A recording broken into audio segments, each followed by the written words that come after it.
dealing with our CO2 box.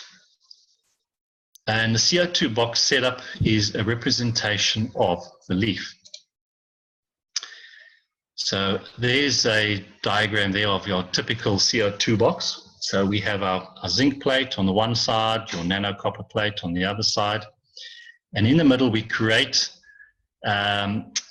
originally create a field strength zone of carbon, which attracts the carbon fields coming in. And this carbon interacts with the oxygen, creating CO2 in our box.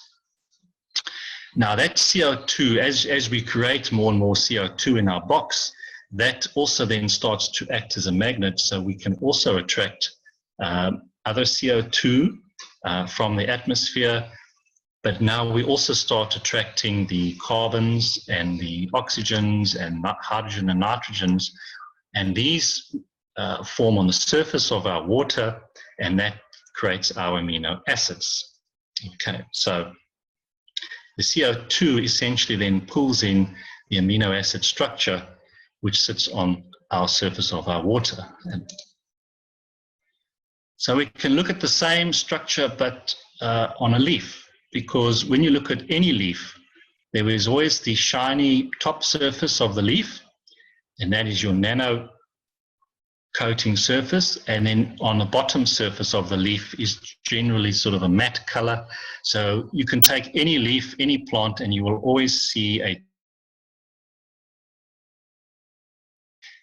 and so essentially the difference between those two surfaces is also creating a condition to attract and create CO2 within that leaf structure.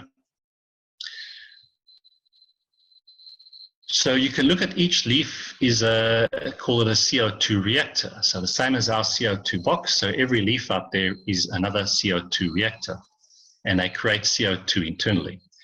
And just like we create amino acids on the surface of our water, so the leaves create amino acids on the top surface of their leaf. And this shiny layer on all the leaves is essentially the amino acid. Essentially the food source for the plants. Now, in the first workshop, we showed you the different leaf structures and how each leaf structure created a different magnetic field. Now, we'll take that one step further, and that each leaf creates a different field strength of CO2 internally because of the change in that structure of the leaf. So when you look at, we've got the leaves there of parsley and passion fruit, and because their leaf structure is different, they're both creating CO2 internally within their leaf, but because the structure is different, it's the change of conditions. So the parsley will be creating a different CO2 field strength than the leaf of a passion fruit. And there's the same with a strawberry leaf and a fern leaf. So each one is creating a different field strength of CO2.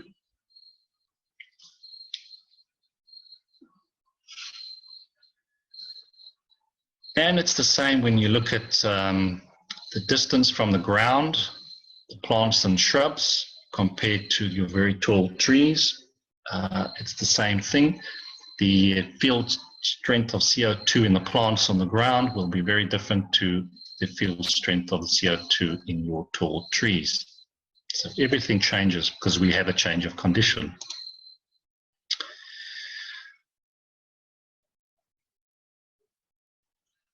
So each plant, due to its leaf shape, the color, the size, arrangement, all creates different field strengths of CO2 internally. And these different field strengths will attract the fields of your carbon, oxygen, hydrogen, nitrogen from the environment to create the amino acids on the surface of the leaf. But there needs to be a matching field strength of what the plant needs and the field strength of the coans that is available in order for the plants to grow.